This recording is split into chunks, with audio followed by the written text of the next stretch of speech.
Yeah, but all right, so Trevor, we're just gonna jump in the episode. Sure. Hold on, let me talk about this text message that I got, because you know how I am about that. Yeah. That data marketing and all that crap. Yes, I don't like being part of the propaganda. No, definitely. I want my profile get a text message saying, "Hi, I'm Karen. Move on volunteer. We can help elect leaders in 2020 who will reverse Trump's racist agenda that attacks our communities, especially people of color, immigrants, Muslims, and refugees, and instead build a country where all of us can all." Yeah, that's the grammar's messed up. Build a country where all of us can all thrive. Will you pledge to vote Democratic in 2020? Reply yes. We'll share periodic texts from move-ons, phone number, whatever, and how you can make a difference. So that's what I got today. And it kind of pissed me off because I'm like, okay, you're just going to put racism out there as like a trigger for me? Like, well, I mean, trigger words is always always the objective. Yeah. Because it's to throw things in each other's face. But I'm gonna say this based on both parties, Republican and Democratic, racism goes a long way. One person probably you may see it in a different direction, and the other one use it as a self-propelling propaganda. Because I can say the country has been vote Democratic a couple of times, right? Where the Democrats basically say, "Yo, we're gonna help minorities." In they this situation, say they're gonna help. I want to use. That's what I use the word "say," right? Yeah. But at the rhetoric, or at the point where you're waiting for that assistance and help, right? That you haven't given. Now, I'm gonna say this, and this is a very strong point. What I've seen from Donald Trump and what Donald Trump has done with his Republican parties, the narrative, the laws, and the objective. Where he did try to promise his people and said that, yo, this is what we're going to try to accomplish. The man I tried them thing, the dog. You may not agree. You may agree to disagree, right? It depends on what side of the fence and how you view him. But at the end of the day, you might try to make some action. You kind of see how strong the pen is when it depends on who have it. I want to say this. I was a big supporter for Obama. I campaigned for Obama. Yeah. I took phone calls for Obama, right? And a lot of laws that was passed during the Obama campaign was passed to benefit specific groups. But I felt like instead of targeting a specific group, there is one major group there that should have got helped, which he didn't help in that moment. Definitely. Definitely. Some stuff could have been done differently, right? But it just show you how strong of appeal you can use your executive order to accomplish. Yeah, it can, but the problem is he didn't do anything for black people in 8 years. I know you trying to dance around and see him, but like honestly, that's exactly what happened. Obama made the most Americans millionaires during that same period. Yeah. Yes. But they weren't black millionaires. You know what I'm saying? So it's like, what did you do? That is a very good question. I would say mentally, what I gained from being a part of political campaign goals. In that instance, in that mind frame, is that it was what I would say Obama would have given, which I would have wanted more. I guess that's what it is. It's an opportunity for a young minority, a young black person to dream of sitting in the executive seats. You feel me? Yeah. That's the thing I can say I gained most from anything else. I get it. But that's the problem that we face with the black community. Yeah. We have it to where we want these figures where it's like, oh well, if Jay-Z could do it, if Obama can do it, like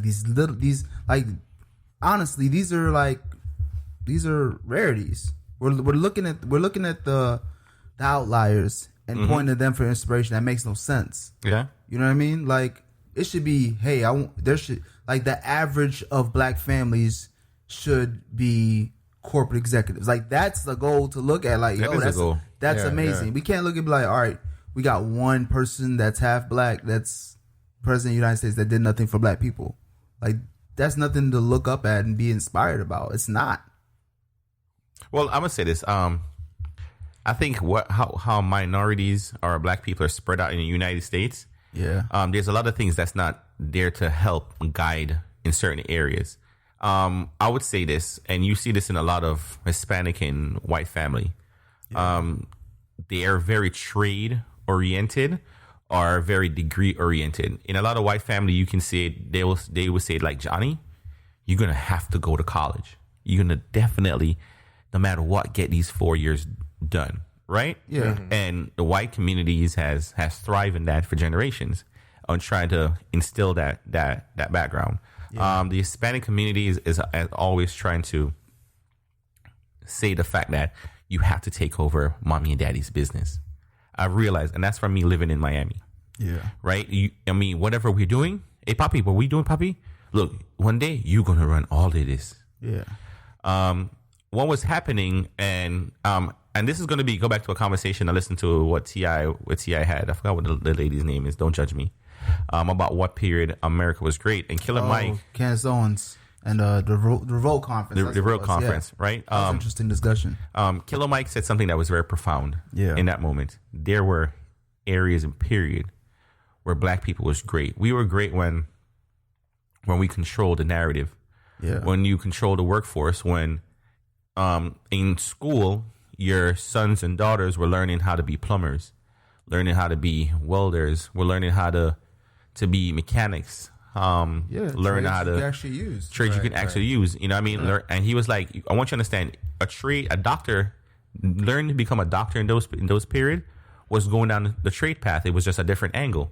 Yeah. And even becoming a lawyer, it's just because you're in a community or in an area where the supply and demand for these areas were so heavily needed. Now, we're at a period where I do understand, and I get it, the power of social media. True. Right? I get it.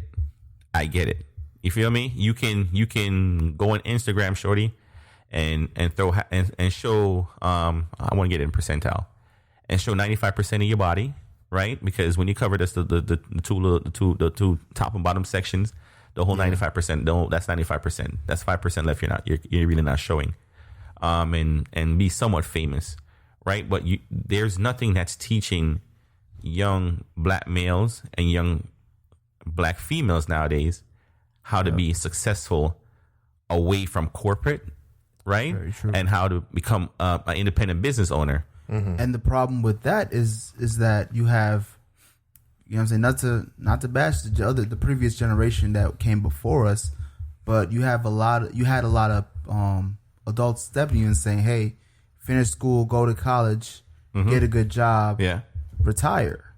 Yeah. But they never saw that happen. So it's like you got people that are telling you, hey, this is what you should do as a black person or a black man. It's like that culturally that we never saw the fruits of that because black people were locked out of corporate America. That's correct. You know, we never thrived black people never thrived in corporate America. The period you talk about where Killer Mike brought up is where we had our own communities and we took care of ourselves. Not when we ran corporate America. Yeah.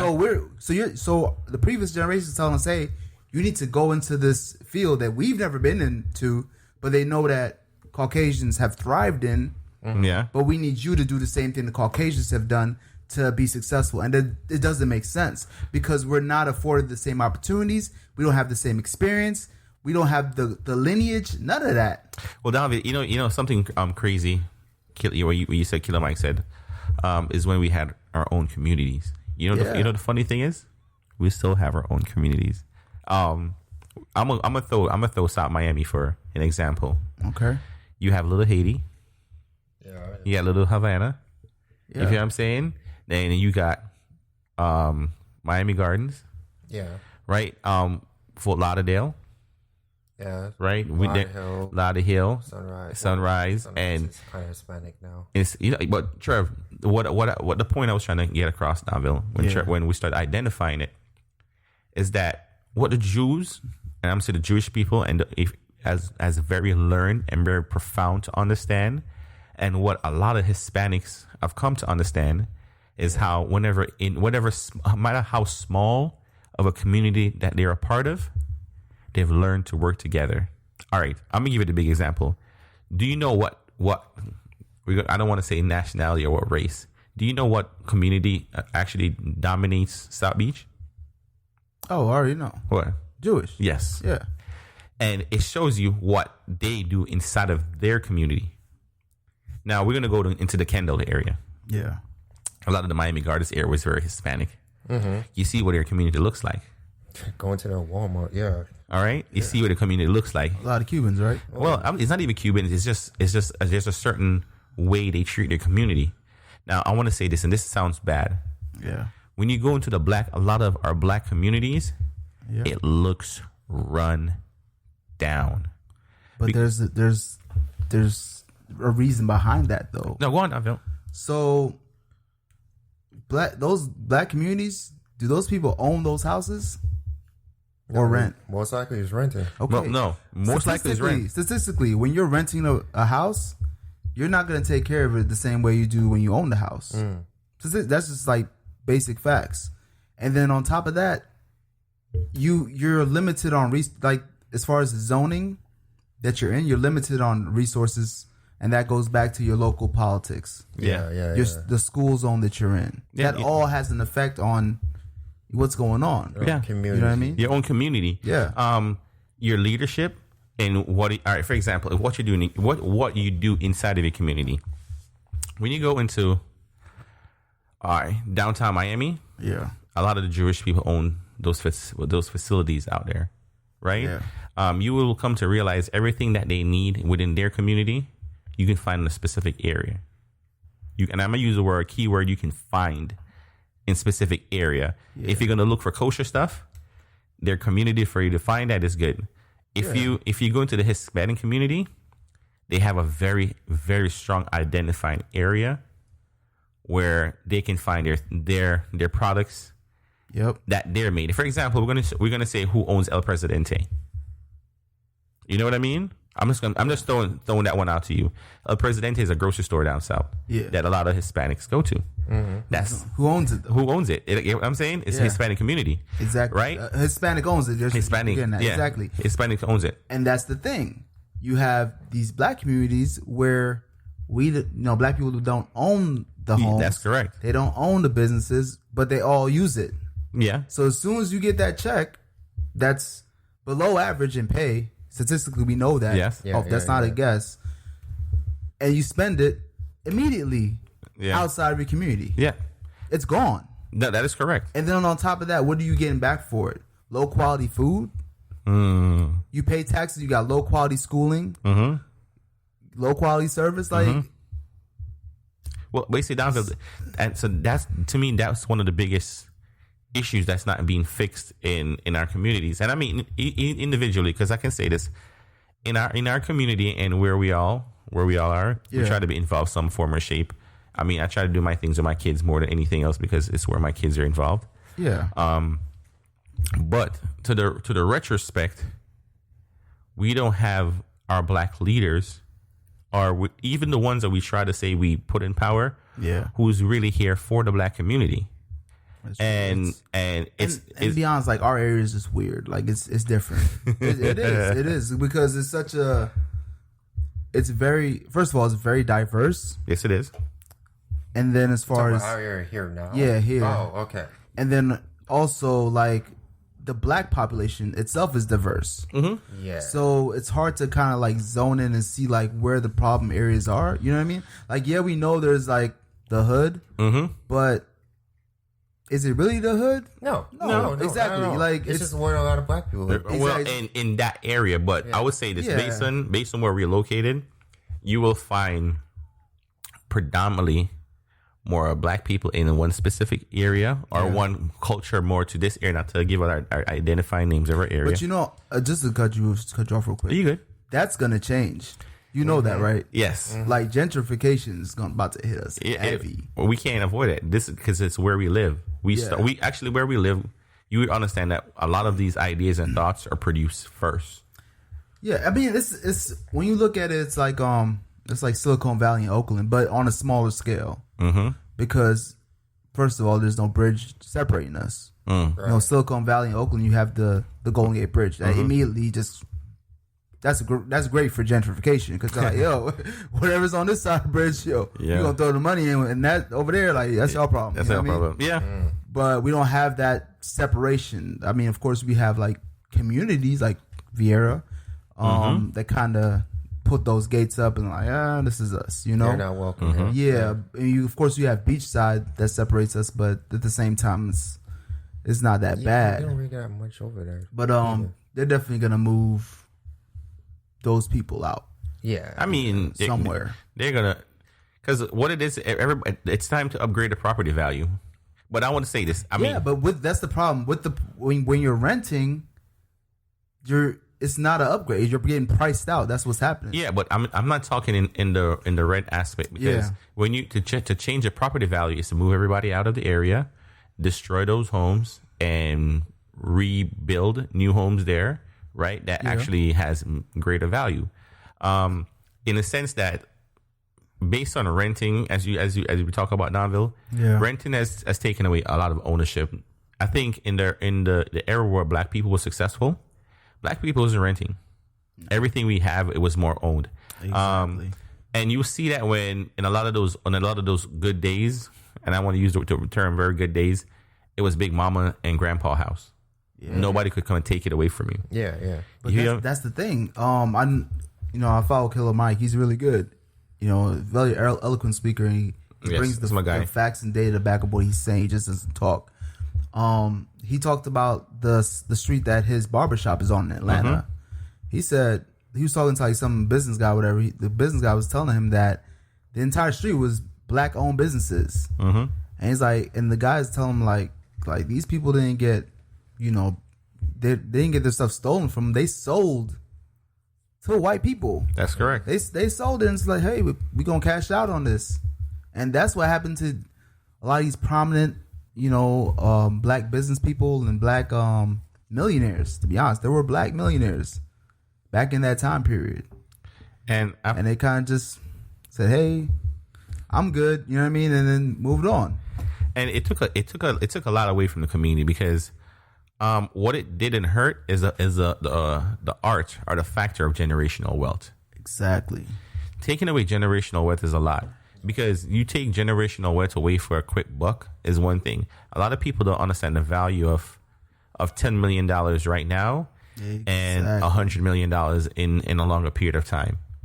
Because people, I would say this, and I've realized it, especially with this generation and technology. Not to sound old, because I was kind of living life before technology grabbed a hold of me as well. Yeah. Is that we live in the now? It's like if we can get it and have it now, give it to me. But if I have to work 10 years for it and gain it, that will give me something longer in an aspect. I really don't want to do it. A lot of people's there's an old saying. I mean, I think you guys heard me use this before. Very profound in the island culture. Give a man a fish, you feed him for a day, right? Yeah. Teach a man a fish, you feed him for a lifetime. Yeah. A lot of these people only want to eat today. True. It's true. Very true. Very, very much so. And you'll see it. And I'm gonna say this. All right. Well, let's take some of these rappers, right? Yeah. They'll spend $1 million on a chain. Yeah. On a jewelry, right? Mm-hmm. When it costs us $25,000 to start up a restaurant. Mm-hmm. Mm-hmm. A restaurant that will probably employ, and I'm just going to say a very small hole-in-the-wall restaurant, right? Yeah. You will employ 2 chefs, right? Definitely 2 chefs. You're going to have a couple waitresses. Mm-hmm. Yeah. You know what I mean? You're going to have a cashier. You feel what I'm saying? Yeah. Or a little hostess. So we just basically created an opportunity for 5 people to feed their family or try to feed their family in an aspect. I'm going to play advocate on this. Go down. This example. Honestly, the jewelry would be a better investment. Why? First of all, restaurants fail. Yes. At a crazy rate. It does. The jewelry, of course, is if they make sure it's quality jewelry. All right, there you go. Gold should appreciate in value. It should appreciate in value. Look at T-Pain for an example. He had that crazy chain. Yeah. He made sure it was quality. Yeah, but Donville. But this is my aspect. Do whatever he want with, and he still has that item. He still has the item, but in the aspect, the jewelry is only benefiting one person. True. You're in the fact that as a human being and to reinvest into your community and your culture. But that all you're doing is, you're reinvesting, but there's a lot of risks involved. There is risk involved. Yeah. I mean, even just the biggest risk of buying a jewelry is it getting stolen. They have insurance for that. I mean, and if you're buying something that expensive, you should insure your you should. Whatever it is. Well, like you can get your wedding band insured. I know, but somebody needs to tell these rappers who be getting their chains stolen and begging for it back on Instagram or whatnot. I mean, that's a whole nother story. I think rappers, if you're a rapper, you're not buying the jewelry to hold as an investment. You just get the fake jewelry. Why not? Get the stuff that shines for today. Who's gonna come up to you and like, let me wait. let me put the little thing on your diamonds. Like, come on. So a random magnet comes out. I'm sure most anyway. Let me see if there's any flaws in those diamonds. It's like artwork, man. Like you have people that bootleg artwork. Yeah, they've been doing it to the Mona Lisa. Exactly. But I mean, Donville, I think I explained it wrong, right? No problem. I get what you're saying though. You feel me? Instead of basically you're saying like spend your money wisely. And it's not the it is like more of an investment. Yes, vibes. but what I'm saying is that, Trev, what it's not showing is not creating young business owner. It's not creating young CEOs, because when you own a business, a facility.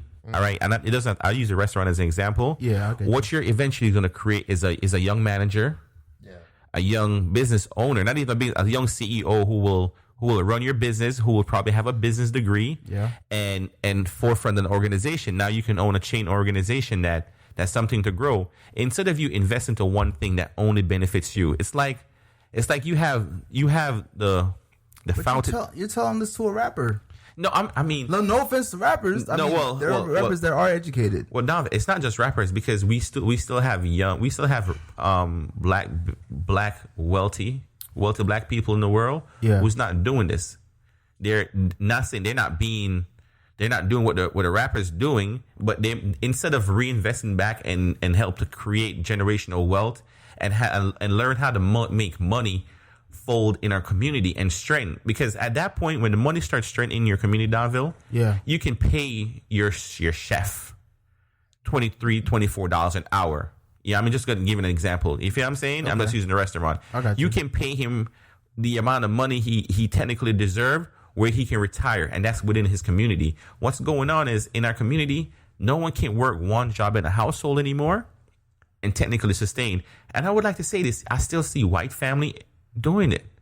I still see Hispanic family doing it. Because when we've talked about this before, look at the statistics. Like, the black family is on the bottom. Yeah, but I think it's mentality. Do you know what the bottom looks like? The bottom. I'm gonna pull out the statistics. I think it was like the bottom. The bottom is crazy, bruh. Yeah, you're talking about under $1,000 in wealth for an entire family. Imagine that. Yeah. So what happens is this is what happens for real. Mm-hmm. So what happens is Keisha goes to college. She does everything correct, right? Mm-hmm. She becomes a doctor, okay? Mm-hmm. She marries Fred, right? Fred is also in college. Yes. He became a lawyer, right? And they're making good money. There was, you would look at them as one of the prominent black people, right? Mm-hmm. Mm-hmm. But they have a family. And everybody else in their family might not have gone to college.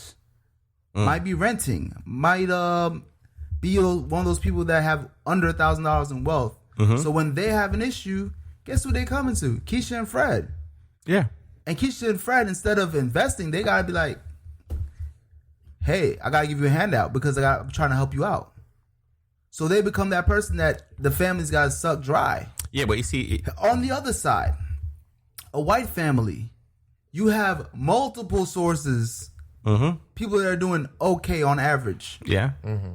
That have, I think it's something crazy. It's a crazy number. It's like close to $100,000 in wealth. Not saying they're getting income. That's the amount of wealth they have. Yeah, but Donville. Per family. But Donville, you're seeing a lot. But I want you to understand now, and I see our Jamaican community trying this nowadays. It wasn't being tried before. They're trying it now. And this is what I don't see the black community doing. And I'm very strong on this point. When you go into a black-owned business, you're not getting black-owned services. When you go into a Jamaican restaurant, the guy at the counter, who are you going to talk to? Jamaican. He's Jamaican. Yeah. The lady who's going to hand him your food, Probably Jamaican. When you go to the Chinese restaurant, right?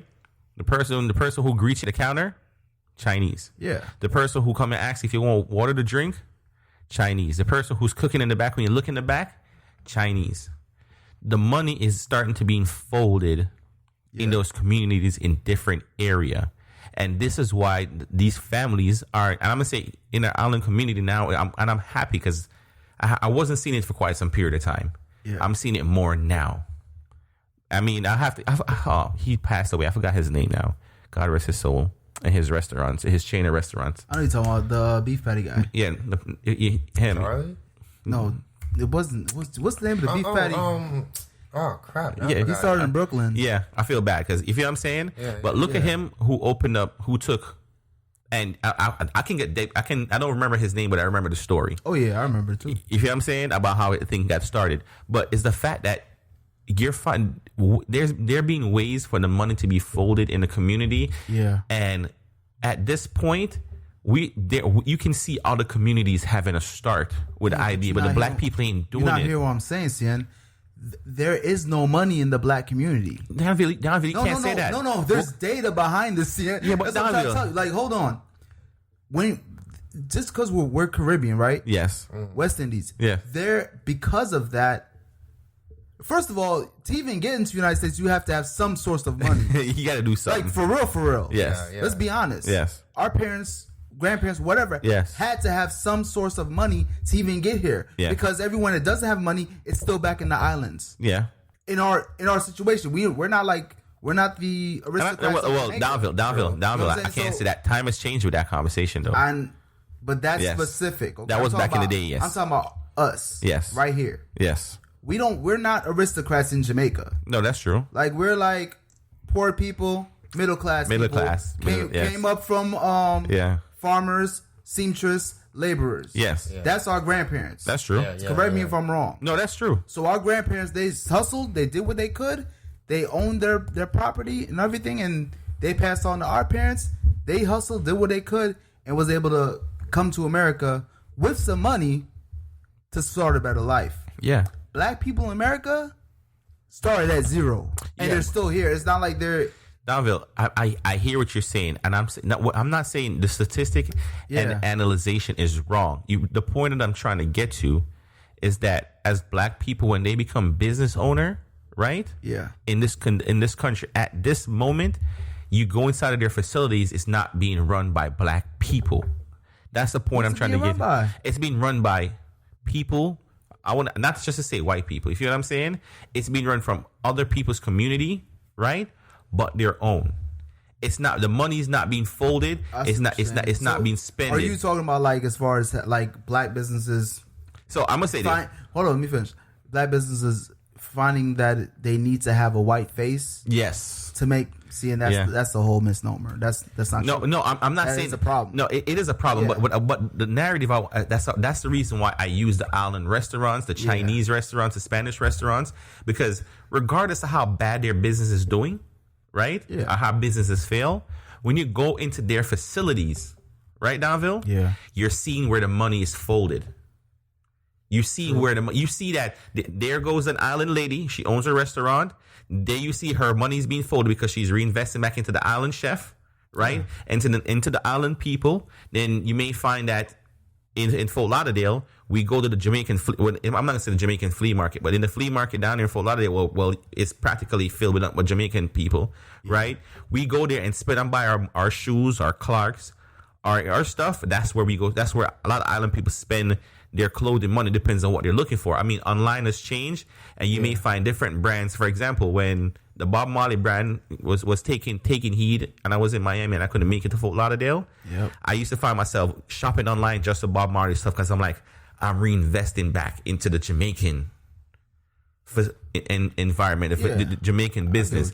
So what's going on is that we're not creating owners. We're not making big CEOs, because what happens is, Donville, you see, when that money starts trickling back around, just like the guy who owned the beef restaurants. Yeah. Now he's going to be able to empower another black person because he can't run all the businesses himself. Exactly. Well, he's going to create another CEO, right, to help open his franchise. Now I'm gonna have managers, chain managers. So what you're doing, you're starting feeding back your community in a worldwide area, in the sense that large scale, in a larger scale, and that's putting small community. That's reinvesting back. That's even showing people who couldn't. And down, I want to say, is not everybody is meant to go to college. I don't want to give that. Fully. I don't want to give that false narrative. No, right? I agree fully. You feel me? Right. Yeah. And it's not everybody going to learn how to trade. Some people just learn how to do things on their fly. And it's nice to empower the guy who comes in as a dishwasher, right? He works his way up the scale, became the busboy, works his way up the scale. I'm not trying to tell anybody to go down this career path, but look at him and like, eventually you will be a manager. When you can, with this management position here, if you stick with me for about two or 3 years, because I'm growing a franchise, right, you're going to be in a position of empower. That's actually giving more black people power. And that situation requires that apprenticeship. It does. You know what I mean? Mm-hmm. Mentor. And of course, when it comes to apprenticeship, it's a very close relationship. Yeah. And the person that's giving you the information, giving you the knowledge, they're going to most likely want to give the knowledge to somebody that looks like them. Yeah. You know what I'm saying? That's just natural. That's true. So I get what you're saying as far as the black CEO or owner of the business should be feeding, his community, feeding that knowledge to another black person, so that therefore they can get the knowledge that they have. And it could be, even if though it's not generationally, but generationally in the sense of elder to the junior, that knowledge is being transferred. That knowledge is being transferred. And Donville, what that creates, for the first guy at the top, that's generational wealth for his first family. Yeah. That's just one aspect, right? And we could create, there's so many different things in a community that can be created now. And I will say this, yes, technology is putting a lot of things away. We can't get away from that. Yeah. But before that happens, I feel like we can still grab a foothold. And what that will do is put us in the investment bracket, because that's where we're losing more than anything else, is that we have white people who does majority of the major investments and reap the benefits or the reward before we even knew. That's one of the reasons why herbal medication is taking so long. I want you to understand, pharmaceutical drug that kills you because it was branded properly and it was being run and advertised right is sitting at the top. But herbal medicine, what black people created, it's sitting at the bottom, and it's actually the real cure. Is it because it's because it's not being funded right? It's not being shown to the right people. You can turn your TV on every day and see Johnson & Johnson baby oil. Mm-hmm. You feel what I'm saying? And I would say the first homemade black created cocoa butter, you wouldn't see that on TV. Oh no! Right? No. And just so you know, all Johnson BT, you'll see that. Trevor, you will see it. But grant that, like BT will show you some type of, like, you remember they used to show the perm commercials. Yeah. Okay, you're right, Trev. Yeah, but then you know who's behind. Yeah, like who's behind those companies? You know what I mean? Yeah. But all right. I'm gonna go a little bit deeper. All right. I forgot his name from Atlanta who basically rap music. The ish in Atlanta. I'll get back to his name. I'll recode it. I'll look it up in a second. But it's Freddie. It's Freddie. I think it's not Fat Freddie. It's another Freddie. Freddie Gibbs. I think it's Freddie Gibbs, Trev. He basically was like, look, how rap music got established in Atlanta, Trev. Mm-hmm. I mean, and he wanted to be profound. He basically opened up a record studio, right? And all he used to do was sell records, like buy records from all the record store. Yeah, like a little record store, right? And after the record store, he was like, yo, I was making a little bit of money coming in, so I bought recording equipment. Mm-hmm. And then he started recording young artists in his area, right? And he used to put a little mixtape out where it used to feature the little young artists them around Atlanta for them to get out, right? Yeah. Now, they would tell you in the beginning part of rap music in Atlanta, if you wanted to make it as a rapper or get a start, you had to be part of get on one of his little mixtapes. Okay. Now he took that, and we can create to see how far he went. The Dungeon family came. Oh, not Freddie Gibbs. I know who you're talking about now. Yeah, but I forgot his name. Yeah, you feel what I'm saying, Trev? Yeah. But those lineage created the Dungeon family and all these other rappers. And if you look at him now, he's retired. And what he basically did was took a record store, and his motive behind it is there was no black owned music group. So the only way black people could gain music is if another black person brought it to them.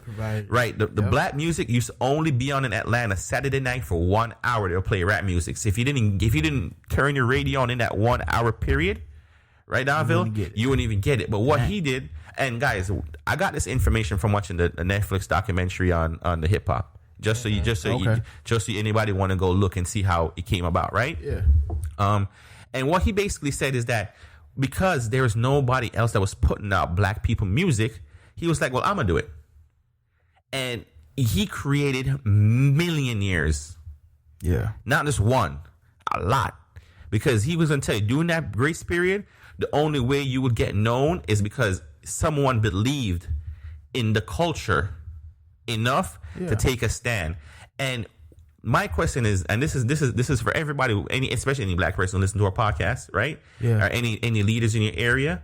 How could you do that? Where can we stand where we can start something black owned? For one, we need to look at why Walmart dominates majority of the grocery shopping in their area, and it's not black owned, right? It is not. Walmart. That's another thing. No, but no, David, I was just creating a question. Like when you go to Walmart, right? It's full. And I wanted to bring this up earlier. So God has given me the gift to remember this right now. Yeah. The power in the black community was shown in one small instant. One movie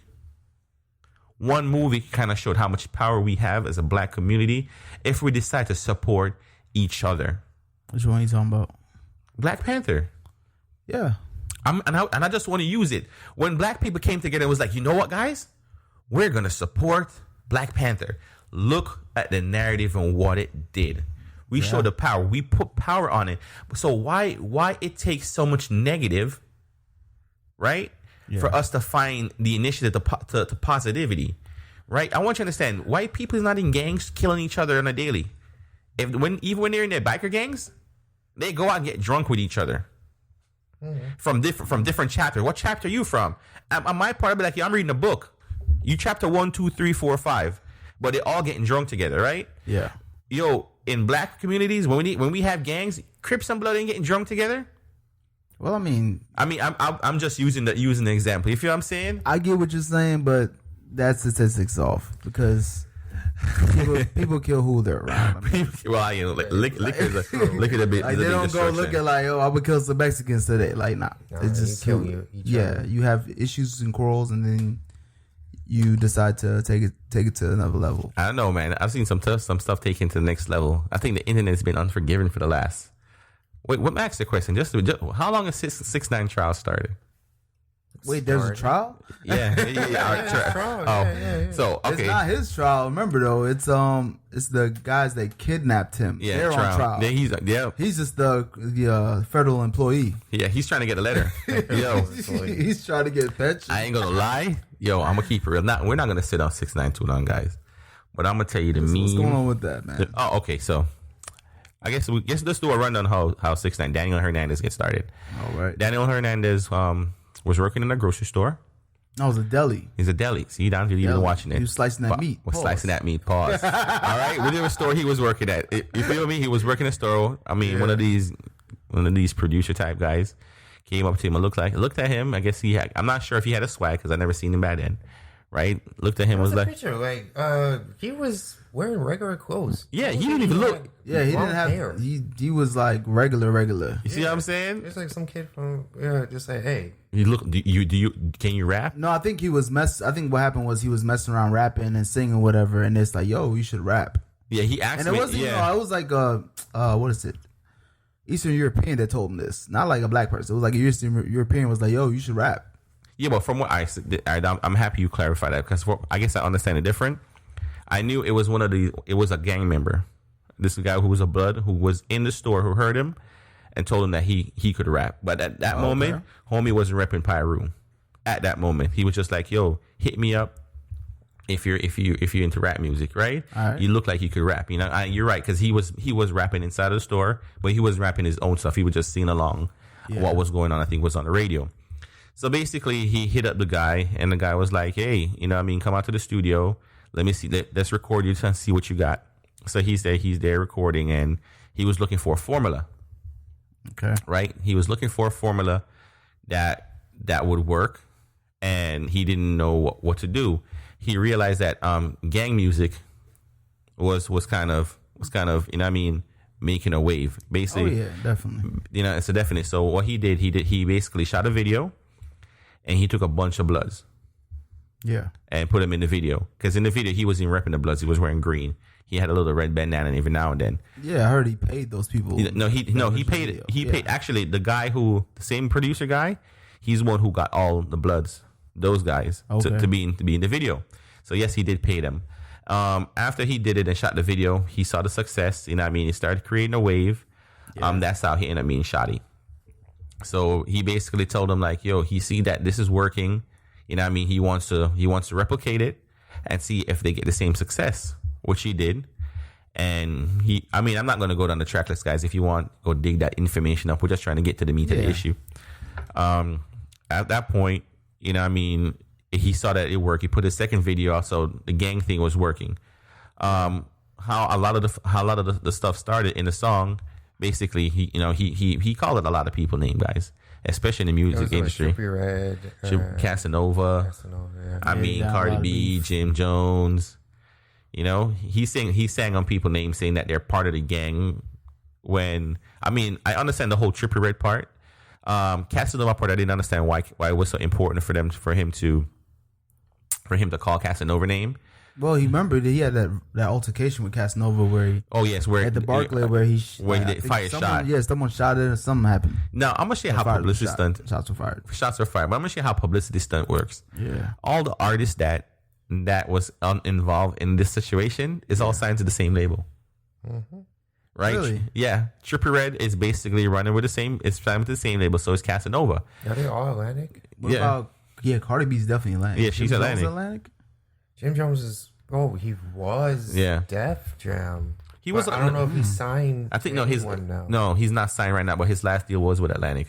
That's interesting. Yeah. So what happened with it is, Don, is that they're all signed. So the beat that put him out, it was basically like a diss track towards Trippie Redd, because he took Trippie Redd's beat. The beat was Gumbo? I think it was Gomo or Kuda, whatever one of them. There's so much. I don't know the name. I don't understand. I don't want to knock anyone's flavor of music, but. Oh, I'm not knocking it. I ain't knocking it. I ain't gonna lie. I was not a 6ix9ine fan. I mean, love him or hate him, right? Yeah. The only thing that I did heard was a Fifi, and that was because it played so much in the radio. Oh yeah, it's a big hit. If you called it big, Donville. I'm saying take by radio standards. Statistics, take it that way. It's always playing. It's always this, that, and third. Yeah. So basically that happened, right? Yeah. And he basically was basically now to be initiated in the gang. Now, for you to be initiated in the blood gang, you have to do a robbery, a kill, right? Yeah. Or a home invasion.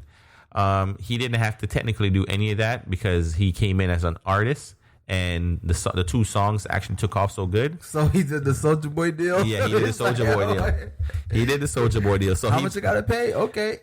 Well, that's what was going on. So he was supposed to be paying these guys, and now he's a blood gang member, right? So that's what led to the kidnapping. Yeah, that's the extortion. Gotcha. So that's all that happened. Yeah. But because he paid people during the Casanova shooting, the shots in the air by the Barclays. Yeah. And a lot of those little activities, supposedly he was involved in some robbery. I'm not sure. I wasn't there. Don't quote me on it. You know how the RICO charge goes. If you're accessory. If you're near it, you get hit with the same charges. So that's what's going on with him. That's why he's singing like a bird. You feel me? And I'm not even gonna lie. Spent too much time in jail. Spent too much time. No, he coming out in January, bro. I told you. Well, I told you guys he's protected. Protected is word. He's supposed to be going under witness protection. Nah, I heard he didn't take it. Yeah, I hear he's trying to come out to be and go back to living like a red life, but he probably won't be rapping. That man is protected. I know. He's just talking. He's moving to Florida. Moving to Florida. Nah, I hope he moves to Arizona. Trevor, I'm done with you. No, Trevor's right. He may move to Florida, bro. No, think about it. There's a couple areas in Florida. Because who's over there? You might go like Midwest, like maybe up in this like Wyoming. Go work out with Kanye, yeah. But that's about it. Like you're going to areas where there's studios and there's a restaurant like down the street. Now, but Trevor, there is something that I did hear about New York, and they were saying that like in the music industry in New York, it's controlled by gangs. Yes, it is. A lot of it. Look at all the artists from New York that are coming out. Yeah, they're affiliated and connected with some form of gang. That's correct. It's been like that in hip hop for over a decade now. Yeah. So that whole extortion thing that seems to be pretty prevalent in New York hip hop, at least. Well, it started with a couple specific groups that was formed that was wearing colors, a lot of feminine colors, right? You started seeing then, and the time frame has changed. If anybody wants to know what I'm talking about, use the breadcrumbs. Go follow it.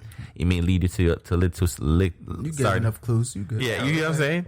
Yeah. Oh, Trev, believe me, it's a girlish color, bro. We got you. I know what you're talking about. There you go. All right, boom. So it started. That's when you started seeing it because it became popular, and you started seeing a lot because even with a lot of rappers that was from the Midwest and the South, they started repping colors. And I'm gonna say this. You know, one of the reasons why the gang thing works so much for them is because the gangs are so widely spread out. They technically do have like 150,000 to 1 million people. It's an organization. You feel me? So if you're in a gang and everybody in that gang press play on your video, that's basically that's a narrative. So I didn't want to leave. You go to another city. Yeah, the gangs already know what the clubs are popping. They know, where you're gonna get the show, where you're gonna have be protected, where you're gonna get the money. Like, because I want you to remember that's what Jay Prince said to 6ix9ine is that you're supposed to be checking in. Yeah, you ain't checking in. You know what I mean? You can't just run up in certain man's city without checking in, and I ain't gonna check in with nobody, and then there was a whole other conversation. Hold up the conversation. You know, but I'm gonna say something, and I want to get this part right. You feel me? Yeah. For anybody who out there who feel like, yo, you want to be a part of a gang, please understand what it came with. Because, for example, 6ix9ine took the narrative that he was going to be a part of the gang, right? Yeah. And pay them to protect him and things of that nature. You knew what came with it. So when you started singing, right? That means that you really were about that life. And I'm going to say, people, you got to know your truth. But honestly, Sian, who is really about that life? Because the number one rule in life is self-preservation. It is self-preservation. So who is not preserving themselves? Well, I'm going to say this now. A lot of people are. All right, gang leaders. Well, I want to get this narrative. About people that are, like, that's not self-preservation. No, I would say this. Because if you're getting football numbers, right? That's what they call it, right? Yeah, football numbers. 3-digit sentences. Yeah. Mm-hmm. What do you got? Like, what are you gonna knock off? 10 years? We gonna knock off 20 years? Knock off 50 years. You're still screwed. Yeah, that's true. Yeah. That's true. Like, I don't understand the concept of that. Now, if they're saying, hey, you can get 45 years, but yo, if you have this conversation with us, time served. Huh. That's self-preservation. That's like, I don't know. I'm not in the culture. Well, that's what I'm saying. But I'm saying logically, it doesn't make sense. It makes sense. Well, to take the time served. Yeah, but Donville, I'm gonna say this. When you go around people in gangs, you will slowly understand that the gang leader got it, in the sense that he's the one that's self-preserving. He will make all the deals to make sure he's good, and you have a lot of people who they live their life just to make him happy. And I mean, me and you are smart enough to look at some of these people and be like, dog, you ain't got no sense. You feel what I'm saying? Like, for real. But you know what I've come to understand? There's a lot of these people that I'm looking at like that, dog, you ain't got no sense. Who doesn't have an outlet for themselves. It's like, yo, I don't care. I'm going to ride with you to the end. Where's the end? We jumping off the cliff? Oh, I'm jumping too, bro. Let's go. You feel me? Yeah. You know what I mean? And you wouldn't even stop to think about, if you're going to ride, I'm just going to start preparing some parachutes before we get to the end of the cliff. So, exactly. You know what I mean? But there's a lot of people out there who's not doing that. They ain't preparing. You know what I mean? That's what we're talking about, living in the now. That's what it's been changed. It's because the going to the hot party, right? Jumping into whatever narcotics is in at the moment, and looking out, flossing, and spending a stack at the bar or whatnot, right? Is so much, is considered so much an achievement in this generation when they're going backwards. Yeah, that's a backward thought, because $1,000 that you spent there could have been invested into something else, aka Acorn. But I'm just saying, something. It could have been invested into something else that could have been made you way more money. If you're a rapper at that moment, the $1,000 you spend, you could have probably got a better mic. You know what I mean? Yeah. Could have actually hired a violin player who could have give you a nice sound effect for a track. You feel me? But I'm just something with it. It's not. It's the narrative, the now generation, and what is being thing to be done. So yes, gang activity makes sense, because a lot of people now in this generation, they feel out of place. They feel like they have to be a part of someone or something. It's like in my household, I'm trying to teach my kids, bro, we leaders over here. You feel what I'm saying? If there's one thing we do, we ain't trying to follow. We leading. You feel me? Because that's what's going on. It's such a big thing, a following. So when 6ix9ine decided he was trying to follow, right? Yeah. He wasn't ready for the repercussion, and that's what happens to people who get into that situation. It feels good when he was collecting them checks, right? Oh, yeah. And he was with the squad, and he paid dude to fight. Yo, I got you, dog. My chain worth money, son. And I'm gonna pay you to squeeze a couple shots in the air. I'm gonna pay you to protect you and all that stuff. It felt good. It's like, because he felt he has power. Yeah. Right. But what happens is, with great power comes a responsibility. If you're smart, you aren't taking care of them, because you got people who's like, okay, we're just gonna run with you. You feel me? Because what happens is, like Shotty told him, if you take care of the boys out here, you get taken care of when you go in. You feel me?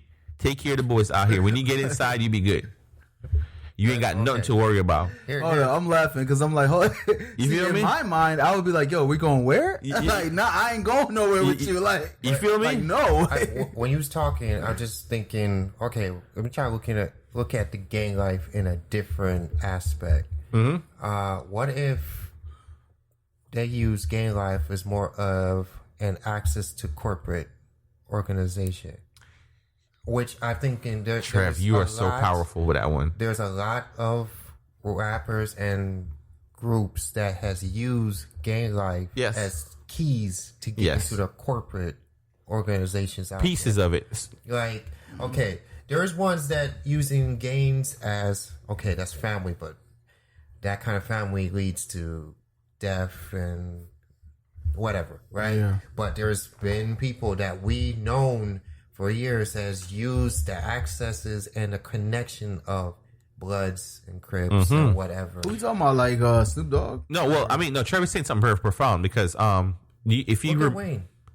Look at Wayne, like Wayne and the whole Cash Money. Yeah. Look at where they are at now compared to where they started. Because of gang life. And gang life got them into the because, okay, as you were saying that, okay, we got over 100,000 people in the gang all across America that could all click play on our record. Get there. What if this been happening already? Yes. We're just now discovering. Yes, true. Look at as I was saying again, Wayne. Blood Life has been profound through him. You've been hearing Pyru and Suwu from him for decades now, and we didn't even know what that really mean. But now he goes into certain cities, goes certain areas, and yet all his stuff gets played. Everything he gets welcome into, check-ins, whatever, all that. But yet he's using it as a corporate ladder. Yeah. And now you have all the companies that he runs. They look at Baby. Baby runs a lot, and he got a lot of money. Yeah, I mean, Trevor, I would say this. It started, what you're talking about in the corporate, especially with that gang thing, and I can throw the name out there. It was obvious. It was shown with Suge. Suge was the first entity that took a facial figure and show the power of what he could do. Now, Trev, what you said was right. Sacrificial lamb. But that's the problem. We saw the power, and then we saw the fall. No, I mean, yeah, but what it shows, Donville. Wait, hold on. Sacrificial lamb. Wait, well, no, Donville, you're engineer. You're technical in the aspect, right? Yeah. Sometimes stuff has to fail, right? Mm. Sometimes a process has to fail, so you have an idea how you can try to work around to get it right. Yeah, I mean, and I'm not saying this right now, but we're going to start back. If you remember when the gang was basically created, which was Crip first, if I'm corrected, and it was created for a positive. No, it was created for a positive because what it technically created was for basically the police wasn't helping out their community as much, and it was basically made to see that if they see any violence going on in their neighborhood, they would have been the triple OGs would have been the one to take care of it themselves. If you know what I'm saying, whether it's disciplinary action, get the people's stuff back.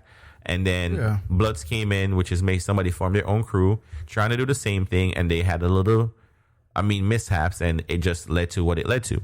So it all created. But I want to say this. Other than the gang, this is considered a fraternity. The fraternity has been doing this for quite some time now. It's just that... They're doing the exact same thing except killing each other. But no, Trevor, it's true. But I would say this. In Atlanta, in the Atlanta area, one of the reasons why you see a lot of strong black millionaires that still comes from out of Atlanta is based on the fact that it's fraternity. And I know this is because I have friends who's part of a couple of fraternities who's from there, right? And even, Trevor, I'm going to say this, even managers that work with you, right? Who's from that area, they're part of fraternities. That led them to a lot of these things. And I have a friend who him and his girl opened up two salons, right? Yeah. And I was like, yo, how did you do it? He was like, on the real, I didn't have no bread. I was like, what? But he was like, yeah, well, my frat brothers, they came up and they realized that, yo, they, you know what I mean? Like, I'm the one that graduated from college and is not really doing anything. And they're all kind of a little bit successful.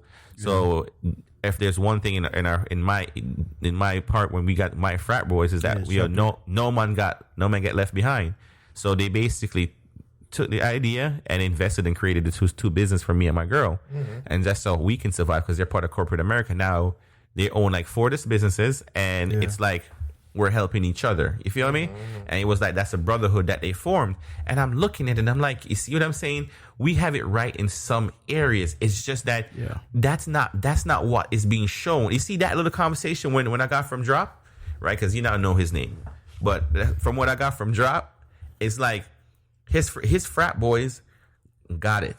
They got the idea. It was like no man left behind. He's like the leader of their frat. He's a CEO. You feel what I'm saying?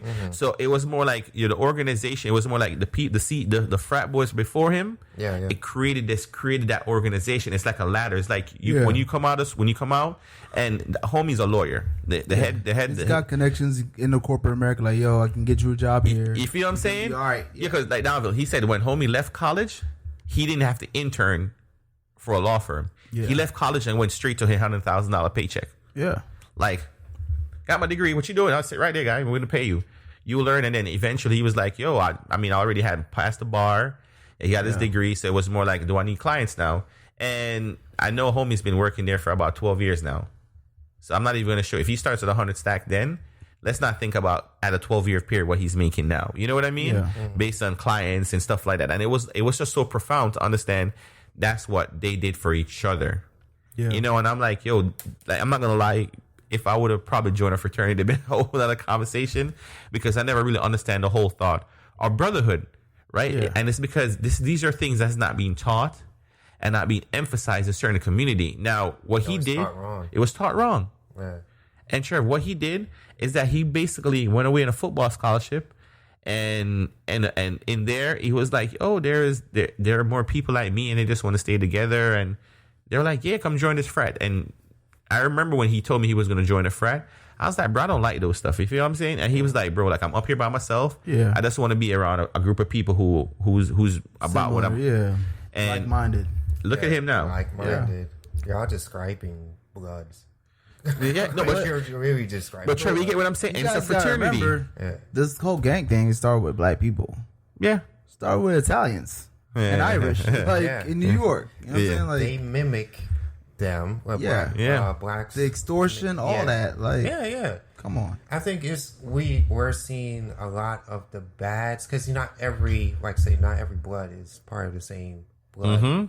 Like, they might call out Pyro, but there's still other areas to it. But there's some that has found a formula to this corporation and it's been making succeed. It opened my mind up when there was like a little documentary of Compton rappers that like they grew up with Kendrick, right? Okay. And Snoop was in the beginning of it, and he was basically saying how Bloods run hip hop. And I really had to think about it. Okay, why would he say that? Then you see Kendrick's not part of Pyro, but he's associated with his people. He grew up with them. He has videos where he's just hanging around with nothing but Pyro. He's like, I'm not part of this. If you look at Pimp a Butterfly, that's all Pyro people, right? And you look at Nipsey. Yeah, Nipsey was around. He's around Crips. Yeah, but the association with Bloods, with YG, it was heavy. Yeah, and everyone, all the people that was at his funeral, majority was Bloods. Yeah, right, or at least the one seen was Bloods. Yeah. Now look at who's the biggest artist in hip hop right now. Cardi B. Blood. Well, a lady, she is the biggest one. But okay, who's right under? I want to say under. Along with Drake. Yeah. Financially financed by Bloods. If you really look at True. it. Yeah. Right? So it's like, I understand the blood life is, not blood life, okay, gang life is something we don't want to encourage. No. But they're actually doing steps that we actually want the black community to be doing. It's just, you know what it is, Trev? There's never a right way. There's never a right way because and when I was saying before about there's people that's doing it wrong, like Suge Knight gave us a formula. He did, but then kind of went crazy because he is crazy. No, it's not Trev. He just basically I would say this with the Suge Knight thing. It's called abuse of power. That's where I was going. Yeah, when you have absolute power in an organization, things are gonna go left. Yeah, regardless. Yeah, that's why they said the power should be shared. Exactly.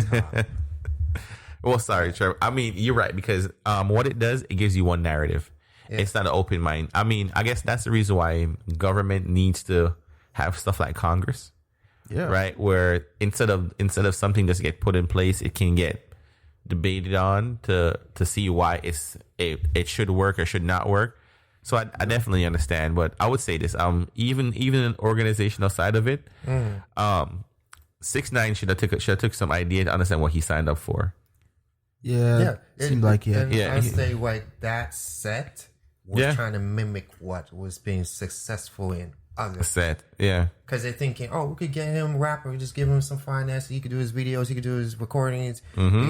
They got him. They got him to a level where he's nationally known. But y'all got y'all money through kidnappings and murders. And the crazy part is, like, I kind of chuckled when I heard this story. But I guess the guy that was the plug for the drugs in that gang, he bought his drugs online. Wow. Hey, the power of social media. From China. Yeah. Via DHL. Yeah. Wait, this is the best part. To his apartment. Yeah. Wow. All of it. That was the plug. Yeah. Sorry. He was like drugs.com. That's what he went. Hey, you want that order? Hold on. No, but it's funny how you say it, Don. You go on a lot of you go on social medias right now. Yeah. There's a lot of people who promoting on the social media, like, you know what I mean? Wow. Like, I see some dude who was on, I forgot one of the things that was out. He was like, yo, got white girl on deck. Like, you know the FBI is watching, right? Like, hold on, local police is watching your profile right now. If you know what I mean, and it's like, yo, and then I start looking at like the 15, 20 people who liked it, and I'm like, local police were not watching your profile. Yeah, so I thought it was just funny to see that. So a lot of people are out there doing it to themselves, and I would say this, you see, when he was out there putting it like he was untouchable. Yeah. And I guess we all in some form or shape know that you're going to get touched. But the sad part is he still is untouchable. I mean, like, honestly, is he touched yet? Has he been touched? Yeah, they beat him up, Trev. No, they beat him up. I mean, don't get him up. No, when they kidnapped him, yeah, he got beat up. I still think that was he ain't get on stage. Yeah, he got freed and he was able to walk. No, Trev, he promised. That's not real. So, Trev, did you get a chance to listen to the recording? Beat up. No. Okay, so listen to the recording. The recording, he was basically. The man, he was getting slapped around a couple of times. So he's basically like, yo, I'm like, word is bond. I'm going to pay you, bro. He was definitely scared for his life. Yeah, he was scared for his life. But it's not like he got hit with a gun in the face and nothing like that.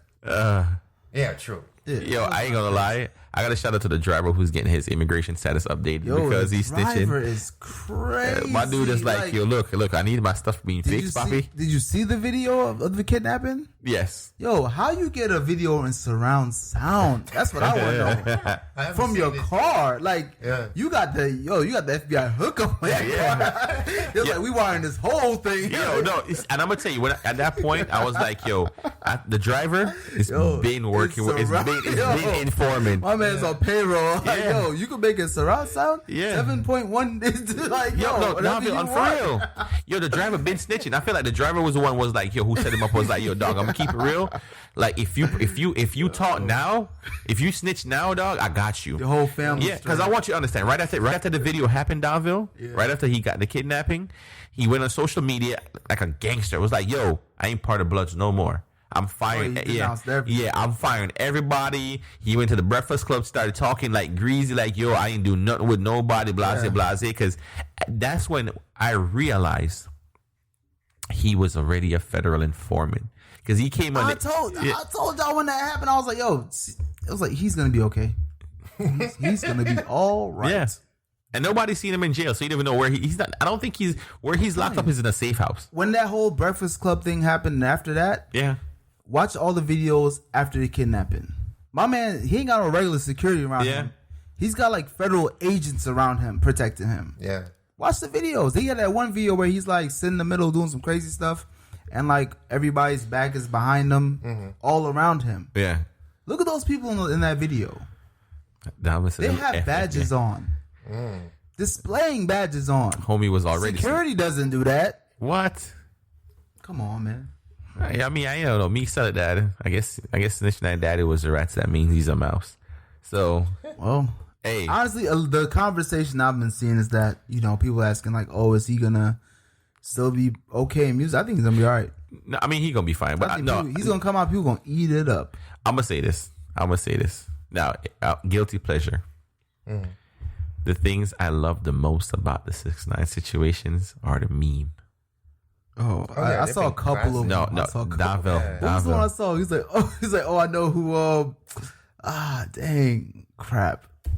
I can't even think of it, but it was funny. Yo, all right. My first one is because coming from the South, we have this drink called Coquito, and the first meme was like, "You're on a 6ix9ine, is that all?" And he's like, Puerto Ricans during the holiday season makes a drink with alcohol in it once a year called Coquito. I'm not saying anything else. I was like, dog, because I got that one, right? Yeah. So, all right, little impeachment talk on Trump. So they're talking about Trump impeachment, right? Man. We in Donville, and they go, it's a whistleblower. They don't know who the whistleblower is. And the new meme was like, so, you know, I mean, we're here to talk about the impeachment talk on Trump. 6ix9ine said, oh, Your Honor, I was a whistleblower. I was like, bruh. Yo, like that was wild though. My man was in the, because I heard the video. I saw the transcript. Yeah. And like my man's talking, and the judge had to stop him. Like, no. Let's stop. Let's take a break here. Yeah. We're not gonna talk about that right now. Like, you're stitching hard. Yeah. Let's stick to what what the questions are. What the question is, and not just go off on tangents here. Yeah. No, it's not even going on a tangent. Cardi B had to come on and was like, "You look. I'm not sure what part of the blood he's from. I don't know him. I don't know him. He's not from my set." I'm gonna show you real. When you have to rep your set on spot just to make sure you can clarify. Like she was like, "Yo, I'm already the Brunswick Bloods." I was like, "Oh, so you're not from wherever they're from?" No, that's a whole different entity. I was, there you go, Cardi. That's kind of wild. Yeah, I mean, she was like, "I'm from a whole other set." I'm sure when I look at that, I started laughing. Was the Atlantic play that one so smooth? Mm-hmm. You feel me? Oh, yeah. Yeah, that was such a smooth move on Atlantic's part. You know what I mean? Get you, Cardi, before you getting any trouble, let's protect you. You've been doing good. You've been flying on jets, taking care of your baby. You feel what I'm saying? You're making us this bread. We, you know what I mean? We eating. You feel me? And then look at it. Yeah, everybody eating from it. Everybody eating from that angle. And the crazy part is everybody's phone is tapped. Like it's like, oh, you want to hear what conversation? Let's pull it up. Oh, here it is. Like everybody's phone is tapped. Yeah. Oh, do you know Jim Jones? A matter of fact, we got a recording of him. Yeah, right here. Yo, look, that's crazy. It's not even that. The instant Jim Jones gave one of them boys dap. Is that Jim Jones giving him a high five? Tap that boy right there. Tap that phone. Yeah, we good. Good looking out, Jim. We needed more info. You feel me? That's wild, man. That's wild stuff. No, but and I'm saying it. They've been saying it for a long time. This hip hop police goes around and doing all these things. So, and this is my part, and I hate getting to this part. Why you guys make all this money and still want to be a gang member? Like the whole idea of being gangs is technically to get out. Like, but you make all this riches and you're rich. Like, if you're the artist and you make it at the top, this is when you go, you know what, guys? I'm a millionaire now. I may want to not even record no more music. But we already spoke about this, man. It's extortion. That's what it is. Mm-hmm. Just like when the mob did it back in the day, where you saved your money up. You opened your little business, and then they came. Yeah. Yo, we don't need that, $10,000 every month. Yeah. Or else. Unless you ain't got no business no more. You get to the studio, you spend your little money, record your track. It pops off, it's hot, and then you get that. Yeah. Yo, you on our block. Yeah, we're gonna need you to come up on that. Yeah. No it's extortion, man. You see Cardi, and you will not see Cardi be a blood. Like you won't ever see that. Yeah, she's not the girl that's in the convenience store sticking it up. No. You're gonna see her in the runways, in the galas. Mm-hmm. She's true blood, though. Yeah. But it's fine to me. I'm like, okay, y'all rep it, use it to your advantage. Yeah. Because there's an advantage with it, even though it has a negative portray, and maybe also a lot of propaganda is happening, making us think these once was helping the community. Yeah, and it did destroy it a little bit. Yeah, but I'm gonna say, Trev, come back to being a savior to the community. Yeah, but Trev, I'm gonna say this: a lot of people don't learn how to negotiate or make deals, and I'm gonna say this. And everything can be dealt with in some form. It's either they're going to tell you no, or we're going to kill you if you stop. Mm. But if you don't try to make a deal, like, look, guys, I'm going to be part of this for 10 years. I'm just throwing that out there. Then after 10 years, like a retirement plan, like, guys, I'll be able to go away. You feel me? They're either going to say yes or no, Trevor. I'm not saying they're going to say yes. Most likely no. No, but Trevor's stupid. But Trevor, you have to try something. No, I mean, he's kidnapping because he owed them money and not paying them. There's a difference. If I'm saying, no, Downville, if I look at you and say, Downville, next week's going to be your last job. Right? Yeah. And I'm not, just say last job, we're not going to continue no more. You have an idea. I don't owe you no money. You feel what I'm saying? You work up to this point. I'm going to cut you your last check. It's good. But what I'm saying, a lot of people don't learn how to negotiate or make a plan. There's always a way to negotiate. You may hear no, but if you don't try it, you won't know where you're going to get. Well, my man negotiated with the FBI. Well, no, he did. No, he did. Because look at how they say how Tupac thing went with Suge, right? Because Suge's, but Tupac had an outlet for Suge. Suge basically had him say if he was supposed to make 5 albums, if I remember correctly. And after the 5th album, he would have cleared his debt. Because what Tupac was held on to is the debt of the bail and all that stuff. Yeah. Which technically, Tupac didn't even realize that Suge didn't even bail him out. Dang. Jimmy Iovine did. Mm. That's wild. That is wild. Yeah. But Jimmy Iovine was like, yo, I bailed him out, but I just directly didn't do it. I had to basically get somebody else to do it. Like, oh, we need to get Tupac out. Who do I need to sign to him? Okay, you sign this document. This will release the funds, and then this guy can take the money and put it in his name and go get him out. Mm. So you're right. And then Suge was like, I bailed you out. I bailed you out. You owe me money. Yeah. You feel what I'm saying? But it was good. He made everything is made a deal. Because Snoop said it. Snoop was like, I was already signing good, and I already know homie. So I was one who looked at Snoop and was like, yo, go grab homie. Jimmy Iovine been trying to get him. You feel what I'm saying? But nobody just didn't want to take the risk to put their nameplate on it. Like, look, I'm the face of helping Tupac come out of jail. Yeah, he's on an assault case. Like, you feel what I'm saying? So Suge was like, I'll take it. I mean, I don't really care. At that point, I already made a bunch of money off of these boys back here. Yeah. You feel what I'm saying? Off the Chronic. And Suge made his money off the Chronic. Oh, I'm sure. No, that's really what his money came from. His money came from the Chronic, and then everything else followed with Tupac doing his thing. But Suge Rise was just from one album. Yeah. You're wrong or right? Oh, yeah. Because if you try to think, what did Suge do before the Chronic? Before Chronic, he was a bouncer. He was a bouncer. Yeah. Bodyguard. Yeah. One album. And all he did was get Dr. Dre. Nothing else. Dr. Dre was going to go get your recording and publishing back. You feel me? And went to Jimmy Iovine like, Jimmy, look, I can get you Dr. Dre. Jimmy was like, what? He's like, you know what Dr. Dre can produce and do his own music, right? Like that was generational. Like, you sure you got Dre? It's a wrap. Yeah, just sign him up. Death Row Records. And then I'm gonna show you how as funny as it is to show you how Jimmy was so smart. Jimmy knew when Dre wanted out off Death Row, and listen how crazy it is. I think Dr. Dre is the only person technically who got away from the Bloods, Trev. Oh yeah, he's the only one that got. Because Blood's been trying to catch him for quite some time now, and he's in California. So I got to give him. Well, we don't know if he's in California or not. Oh yeah. But I know, you know what it is. I think because Crips are protecting him, because Snoop Boy's been got him, so that's probably where he's protected. But probably like a lot of those OGs are like, why? Yeah. Why are we even carrying it anymore? Like, unreal. He's untouchable. And then again, you helped get us Kendrick, so. Yeah, so we call a spade a spade. But in the retrospect of that, yeah, you feel what I'm saying? But what I want to say with Jimmy Iovine, Trev, is that when Jimmy realized that Dre wanted a way out, Jimmy paid for Dre's way out. I just want y'all to understand that. Mm-hmm. Yeah, Jimmy Iovine paid for Dr. Dre's way out and gave him Interscope and was like, "Look, I'm giving you your fresh start. I'll take care of everything you got with Suge. Yep. I'll cover the tab." And I'm gonna name it Aftermath. Yep. Like the NWA movie. that was a good part. Hey, and then name it, man. Aftermath. Yeah, because it was the aftermath of the madness. And then you look at it. You look what came from. You came from. We're not even going to go through beats by Dre. We can go to artists like Eminem's. You know what I mean? Money.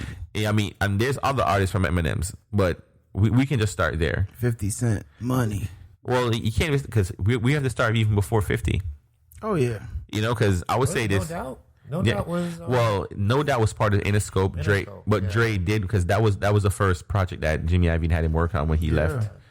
When he left them, and then you got Antonio. All right, guys, just to touch on Antonio Brown thing. Man, Antonio Brown, I want to eat at my lad. I want to say this: if you guys know what happened to Antonio Brown, he's on an investigation. Just so I can clear that up. He's on an investigation for an assault. Basically, someone tried to paint a mural of him, and he tried to push up on the girl, and the girl was like, "Nah," you know what I mean? That's like the second case. Allegedly. Yeah. And then, I mean, he has all right, I'm gonna tell you, this is my issue. The one issue that I have with Antonio Brown with what he did, and I'm not saying what he did was right with a girl, because it's allegedly, is the thing that he threw the whatever out of his apartment. Oh, his furniture. His furniture out of the apartment, and there was a little baby by the pool, and it fell 2 feet away from the baby. If it would have fell any more closer, fragments or anything would have hit the baby and could have possibly killed the child. Just because you're having a fit. Like, I didn't stand for that one. That one, someone should have just grabbed a box in your face, my lad, and get some rotten cup kick or something. I just want to get that point out. Based on his case, Antonio Brown, stupid. You're a millionaire. You're rich. You pay lawyers to take care of your mishaps. I'm not sure who don't know you. That's the thing. It's, first of all, it's not a criminal case. Second of all, anybody can sue you. I can go and sue anybody. Yeah, but Donville, I'm gonna have a picture of your kids, and I'm gonna send it to you in a group chat with you and other people in it to show you, I got a picture of your kids. That's threatening. Yeah, that's stupid. That's what the Patriots let him go for. No, they didn't. No, that's what they let him go for. No, they didn't. I'll go on, Donville. So that whole thing came out, right? Yes. He still attended practice that Friday. Yes. What does that tell you? Was he to tell you? That was not an issue. No, so Donville, the Patriots, no. When it was allegedly that the picture was in the group message.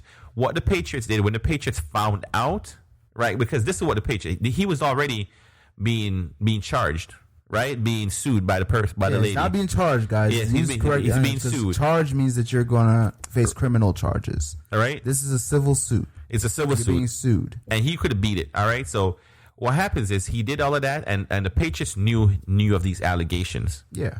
Right. But the straw that tipped it is the fact that he did the picture. No, it's not, because that okay, when you're working for an organization, yes, right. As soon as something like that happens, if that's going to be their basis, yes, they're going to say, "Hold up, you're not entering the facility until we investigate what's going on here." I'm telling you, they let the man practice all Friday. David, I'm telling you, I've watched. I've been following the Antonio Brown thing. Believe whatever you want. No, I know. I'm just telling you. I mean, he did a couple more, because we can go down to what he went on social media and did. I mean, disrespect to Robert Kraft and all of that. But I'm telling you, what got him kicked off, Donville, is the fact that he already had the allegations. When the picture thing came out and it was confirmed, what the Patriots basically said to him is like, "Yo, look, we took you with the dirt, right? And you're adding in more baggage, because now this is going to be a new case." That's what it looks like, Sam. But the Patriots did not care about that picture. So, all right, what did you think they let him go for? I think their hands were forced to let him go. Why, by NFL? Whatever it may be, the Patriots were forced, because the Patriots, they do not care. This is the NFL you're talking about, Sam. I know, but Donville, hold on. You got people that are on drugs, people that slapped up women, slapped up kids, all types of stuff. They don't care. Donville, you have people who get charged for attempted murder. Yeah, and they keep, so based on his allegations right there of kidnapping, what he did in that moment in showing that picture, Donville, he incriminated himself. Right? It's not like he did. This, so wait, hold on, this argument's done, because we're just going back and forth. All right, so now I get what you're saying. I'm gonna say. I said what I gotta say. No, I know, but I would say this. Just take another look into his thing, because I actually sat and I watched Shannon Sharp. Right, not saying it's Shannon Sharp, and I watched my other guy. Now I forgot his name. Sit there and we had a discussion, and to watch it played out, and they have people from New England call in and comment on the situations. Yeah. Huh? Skip Bailiff. Skip Bailiff. Thank you, Trev. Skip Bailiff, and have people from New England commented on the situation. It's weighed in. So don't get me wrong. They would have kept Antonio Brown for a little bit. The allegations is not what got him technically kicked off. Yeah. They iced him because of the allegation, because they're like, you're allowed to deal with. But what Antonio Brown basically did that got him kicked off the Patriots, just to be politically correct, is that when they iced him, he got pissed and he went on social media and went off about Robert Kraft, talking about, oh, you know what I mean, this is not what I signed up for. This, you guys knew what was going on, and they're looking at him like, dog, chill out. People have kept people in worse situations than Antonio Brown. What Antonio Brown did wrong is use his platform and his mouth to be disrespectful. So yes, the picture for what happened with the thing was a trigger for him to be iced. Because I want you to remember, during the allegations, he played during the Dolphins game. He caught a touchdown. Yeah. Right? But it's right after the night after the Dolphins game, Donville, is when he sent the picture.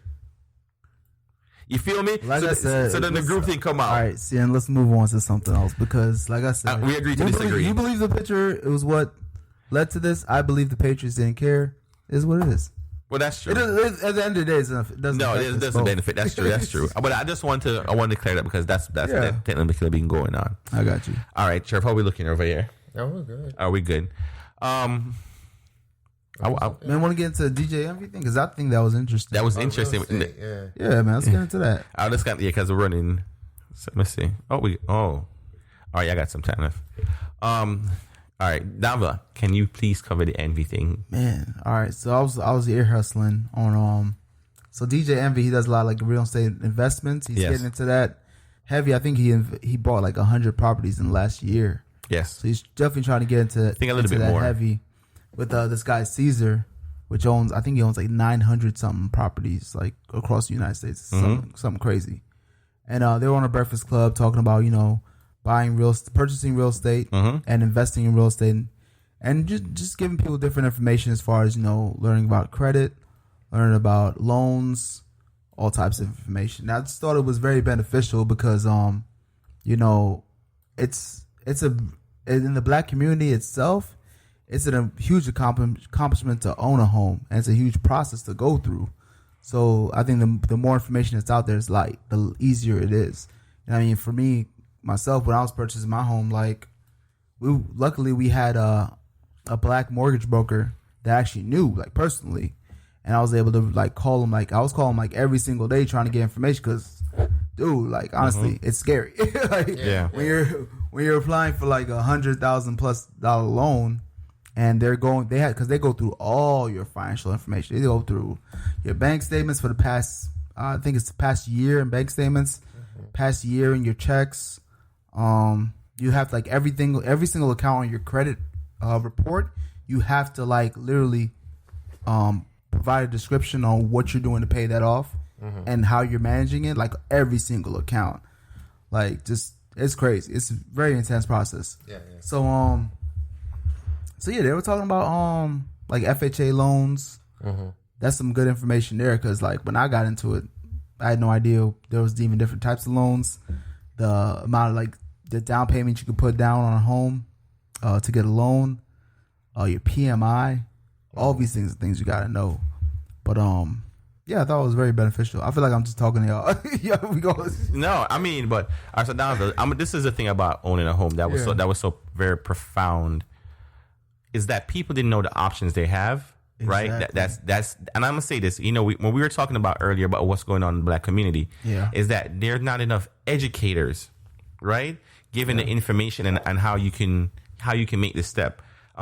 Most college kids, right, feel that the first or the main objective is to go rent and put yourself in a debt, right? Yeah. I mean, I'm not saying to go live in the establishment that you're staying in college for, but the whole idea is to start preparing yourself that when you leave college, wherever your next move after that should be something that you can own, right? So for kids who live on dorm, but I do see family members who's renting like apartments for their kids, and I'm like, you're spending with $1,200-$1,300 a month on something that you could have bought a house there, use that same house, and then flip it and turn it into a rental property for other college kids if that's what you're trying to do with your finances. So I felt like it was a very, very, very big eye opener. This is something that I would say I discussed with my brother-in-law. He's at that age where his credit is excellent, and I would try to tell him to keep it that way. And he's like, oh, I want to get another apartment. I'm like, what did you gain from the other apartment? You paid rent for 3 years, right? And you didn't own anything pertaining to it when you got good credit. And now you're talking about moving back into the same area that you're coming from. Now, what you could have done, you could have actually bought a house. And I'm not saying fully owned it. And then during the period, live here for the 3 years. And then you could have moved out and then rent that property out and then use the rent to pay for the mortgage. Yeah. And that would have been a way to sustain. So when DJ Envy is talking about flipping these houses, because what I like about him is the fact that he has duplexes which is like, I mean, multifamily homes. I mean, that's very beneficial in like the tri-state area, New York area, even just up north in general. Down here, they got you can find a couple duplexes where it's like multi-family homes basically, but you don't see a lot of them. But in a case where you do have like those 3-story brownstones, things like that, you can have like a basement fully furnished, mid-level, and like a upper level. Yeah. So you got like 3 families living in one house easily. Yeah, true. And charge them rent. And rent in New York is crazy in itself. Like one bedroom is like $2,100 in the Bronx. Yeah, 1 bedroom. So you find a lot of people living in a 1 bedroom in the Bronx. Yeah, I'm sure. It's I want to say the conversation is a very eye opener, guys. Please go ahead and look up that episode. Another thing I want to bring up too, because they didn't touch on that. I think it's very important to acknowledge that yes, you can have the funds to make the down payment, have the closing costs, but at the same time, you still want to have with home ownership comes with a lot of cost on the back end. So as far as your taxes, you want to make sure you got that covered. any emergencies. Like my AC just went out. Mm-hmm. Like I know for a fact that unit costs some bread. Yeah, it does. It's a lot of money. You know what I'm saying? And it's like that type of stuff you have to have. You got to take care of it. Mm-hmm. You know, if there's a water leak in your house, you got to take care of it. Right. You know what I'm saying? So you got to have. So you have to have that buffer. So even beyond like, yes, you qualify for the loan, you got the mortgage and all that. You still got to have some extra money too. You can't just be like, yo, I qualified, I'm good. Yeah. I can make the payments and that's it. Because there's going to be times where emergency is going to pop up and you can't make that payment if that's all the money that you budget. You know what I'm saying? Yeah, I mean, down and you said a lot. So I would say this, and from based on what I understand from the interview and to learn, sometimes when you get approved for a loan, don't go for a house that maxes out that loan. You do. My mortgage broker, praise God for him, because he was so legit. He didn't want to tell me what I qualified for. He's like, you don't, nah. Yeah, we're gonna get you. He's like, this house, you'll be fine. You're good. Yeah, like, cause he knew, like, he don't want to see another brother like just go through. Like, oh, I qualify for that. Oh, okay, I'm getting this. Yeah. And then you know what I'm saying. And then when that emergency does happen, you like, I'm stuck. You know what I'm saying? What do I do? You gotta use those things towards your benefit, because you do have those, and that's what happened in the 2000. What was it, 2003? Mortgage crisis. Yeah, that's what they had. That bubble pop, because you got people saying, "Yo, you qualify for it. You're good." Yeah, and then a couple months later, their monthly payment spikes up, and then they don't got it. Yeah, because it's funny how you said that. I met a guy. It's a black guy. Yeah, drove a nice blue Porsche, and I was like, me and him was working in a call center a couple years ago. So this is about 7 years ago, right? Yeah, and I'm like, yo, you driving a Porsche? What are you doing here? You know, the whole idea is to get out of like you being in a Porsche being here don't work good. And so I asked him how he got it, and he told me he was a realtor, and I was like, so okay, so you should be good, because this is when the market kind of crashed. You know, market has recovered after this period. Yeah, and he basically was telling me, he was like, bro, I'm not gonna lie, I made like 350 stacks in 1 year, and I was like, how? He was like, every one of my friends and family, I got houses, and I ate the commission off it. And he said that I was good, but what happened is a lot of them, they end up back renting because they couldn't take care of it. So yes, I got them all the house, and he's like, the thing is, in that game, once you got your commission, you don't really care about what happens to everybody else. You're good.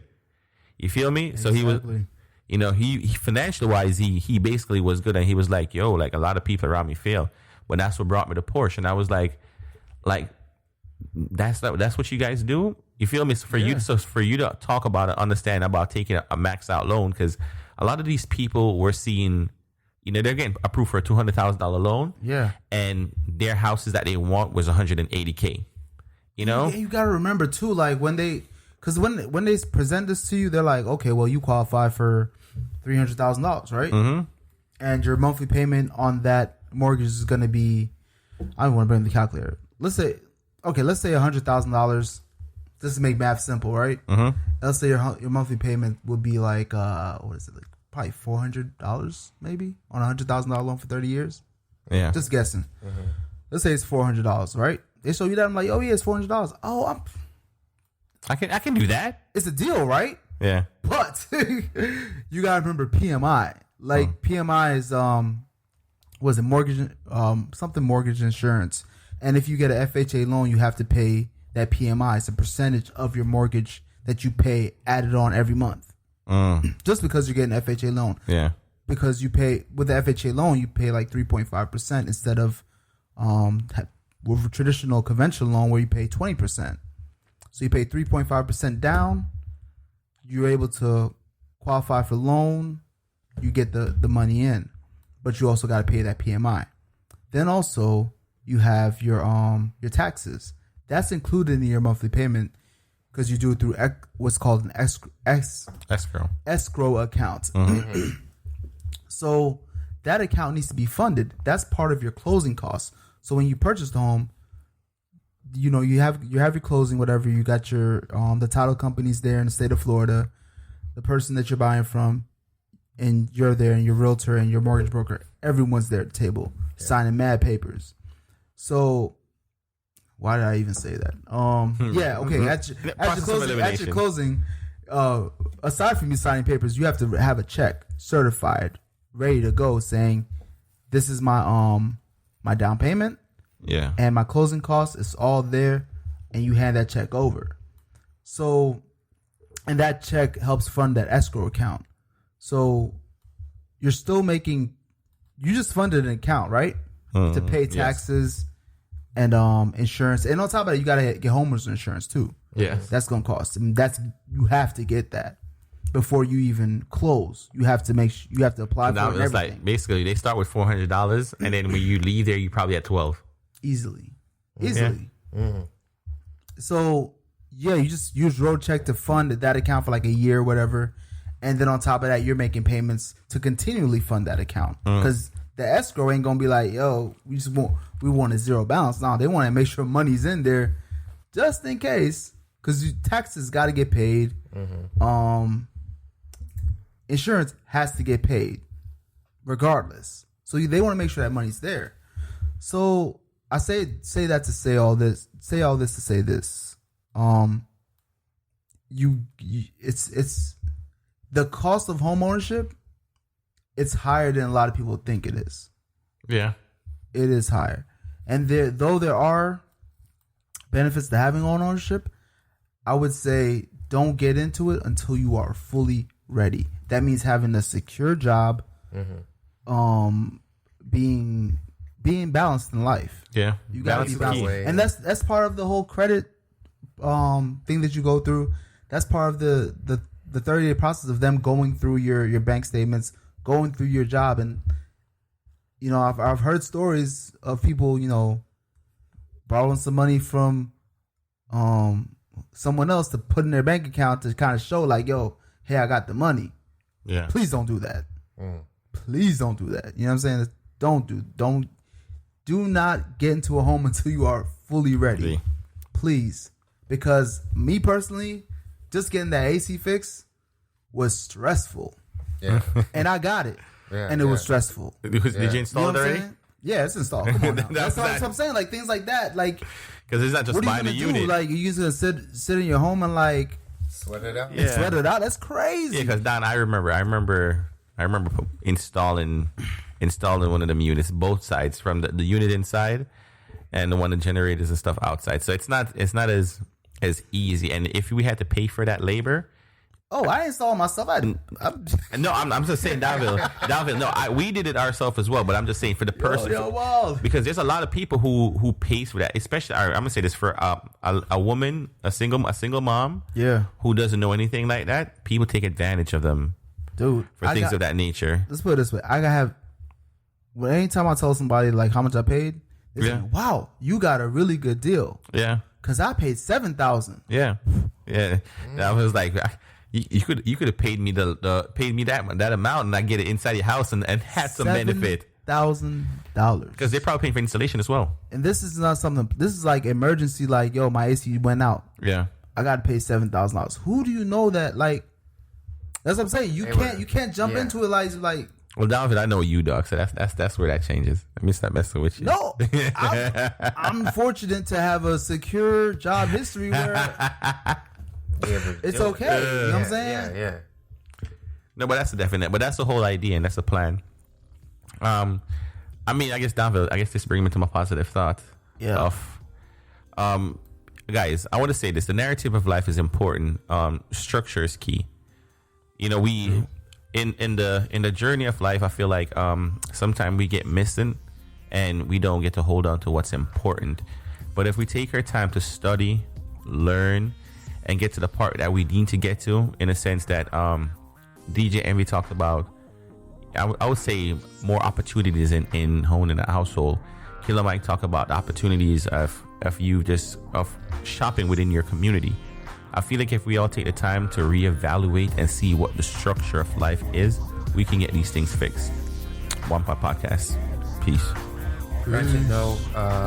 Watch right. Yeah, Ratchet note. I'm going to join the pod. I'm just going to do it. Hey, sure. If you don't stop. That's my way. And the little Ratchet question: when is Latinos going to start calling themselves black? Oh, One Pot Podcast. podcast. Shout out to Fat Joe.